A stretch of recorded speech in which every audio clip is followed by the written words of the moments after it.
genius emerges. The camera slowly pans over the dreamy ivy-covered buildings of Princeton University. It's 1947, and in a dimly lit classroom we meet John Nash, a young, eccentric math prodigy. He's not your stereotypical genius, though. He's the kind of guy who sits in the back of class, scribbling equations on the chalkboard like he's inventing an entirely new language. There's no need for notes, no need for textbooks. John is not here for the social scene or the popularity contests. He's here to crack the code of the universe through numbers. But his classmates, they have other priorities, like figuring out how to survive their first semester without pulling all-nighters or crying in the bathroom. John doesn't care. He's too absorbed in his own thoughts to notice anyone else. The camera zooms in on his face, and you can almost see the equations swirling in his mind like an abstract visual effect. At lunch, we see John awkwardly avoiding eye contact with his classmates. He doesn't get the rules of normal conversation like small talk or, acknowledging someone's presence. Instead, he talks about game theory, competition, and the mathematical beauty of everything around him. The people around him, not impressed. But it's clear that John is special. And as much as he might appear completely out of place socially, his mind is leagues ahead of everyone around him. So what's his secret? He's not just playing a game, he is the game. In his world, the rules don't apply the way they do for others. Flash forward. We're now at MIT, where John is continuing his work in mathematical research. He's no longer just a student. He's an eccentric, driven professor. But being brilliant doesn't make him a social butterfly. He still stumbles when it comes to talking to women. Until one day, he crosses paths with Alicia, a bright and lively student. Alicia is everything John isn't. She's confident, grounded, and sees the potential in John even when he can't see it himself. Unlike his classmates at Princeton, who found his intellectual ramblings off-putting, Alicia finds his quirkiness endearing. She's captivated by his brilliance but also intrigued by his oddities. The kind of woman who might fall in love with someone who doesn't know how to flirt, but still makes her laugh with his brilliance. On their first date, John's charm is the kind of charming only a genius can possess. But he's so absorbed in his thoughts that he almost forgets they're supposed to be getting to know each other. It's a wonderfully awkward scene. John desperately trying to figure out how to make small talk, while Alicia, with a mixture of curiosity and patience, patiently watches him unravel before her eyes. Despite the awkwardness, their chemistry is undeniable. They fall in love. And though John continues to focus on his theories and mathematical puzzles, Alicia becomes the anchor in his life. But as their relationship deepens, the cracks in John's brilliant mind begin to show. Suddenly, he starts seeing things that aren't there. Or rather, people who aren't there. One day, while working at his desk, John is approached by William Parcher, a man who claims to be a government agent. Parcher wants John to help the government break Soviet codes. And John, naturally, feels like he's been chosen for something monumental. After all, who wouldn't want a genius like him working on national security? But there's a catch. The more John becomes involved with Parcher, the more paranoid he gets.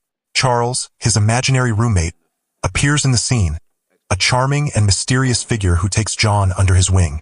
Then, a little girl named Marcy shows up, an innocent, playful child who seems to be living with John. Yet she doesn't exist either. John becomes so consumed by his delusions that he starts seeing conspiracies everywhere. He believes the government is after him, and the once rational man becomes paranoid to the point where he begins to push Alicia away, convinced she's part of the elaborate scheme. Alicia, now his wife, begins to notice that John is slipping further and further away from her. He becomes erratic, paranoid, and downright obsessed with his work. But what's even more frightening is that he believes it. He believes the delusions are real. To him, these people and events are tangible. The breaking point, John's descent into madness. The tension peaks when John's paranoia reaches its breaking point. He's so consumed by the idea of saving the world that he doesn't realize he's losing the very thing that matters most: his grip on reality. In a gut-wrenching scene, Alicia discovers that John's breakdown isn't just a midlife crisis. It's the terrifying reality of schizophrenia. She pushes him to seek help, but John refuses, caught in his delusions. One day, after a chaotic episode where he believes he's being followed, he's admitted to a psychiatric hospital.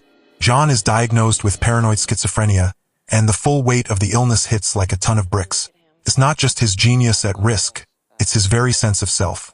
Alicia, devastated, watches as her husband spirals further into madness. The man she married, someone she believed in with every part of her heart, is slipping away, and she's powerless to stop it. The heart-wrenching reality sets in. John's brilliant mind is betraying him. Recovery, the fight for his mind. But here's the thing about John Nash. He doesn't give up.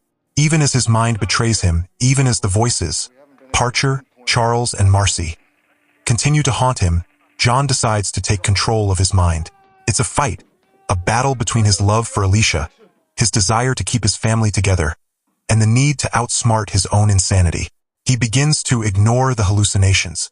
Slowly, he chooses not to engage with Parcher or Charles, refusing to follow their orders. It's not easy. Every day is a battle, and there's always a lingering sense of doubt. But John learns to differentiate between the real and the imagined. He chooses reality. The emotional turning point. The scene where John confronts his mind, looking in the mirror and telling himself that he can't live in a world of delusion forever.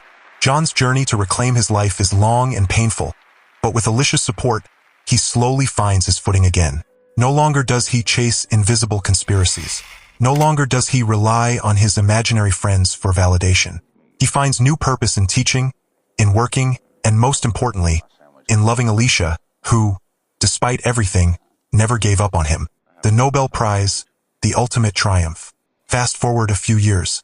John Nash, now older and calmer, walks across a stage to receive the Nobel Prize in economics for his revolutionary work in game theory. And in the most beautiful twist of fate, John Nash, the man who once believed he was solving the world's problems, is now solving the ultimate equation of human perseverance. But there's no grand victory dance, no over-the-top celebration. Instead, the moment is simple, profound, and quietly triumphant. John doesn't stand before the crowd to prove his genius. He stands to acknowledge how far he's come, not just as a mathematician, but as a man who fought his own mind and won. The final words: love, life, and the mind. As John accepts his Nobel Prize, he reflects on the most beautiful equation he's ever solved: the human heart. In his acceptance speech, he doesn't just thank the world for recognizing his work, he thanks Alicia, the woman who believed in him, even when he couldn't believe in himself. John Nash's victory isn't just a scientific triumph. It's a human triumph. And in the final moments of the film, as he walks back into the shadows of Princeton's halls, we see him not as the genius who cracked codes or solved game theory, but as a man who learned to live with the greatest puzzle of all, his own mind. And the most beautiful thing? He survived it. End credits. As the credits roll, we're left with the haunting, beautiful realization that while genius may come with a price, love, perseverance, and the ability to choose your own path are what truly define us in the end. Final message. A beautiful mind is a reminder that sometimes the most brilliant minds are the ones most vulnerable. But with love, strength, and the support of those who believe in us, we can overcome even the darkest of delusions. I hope this extended version of A Beautiful Mind captures both the drama and emotional depth you're looking for while maintaining the twists and humor.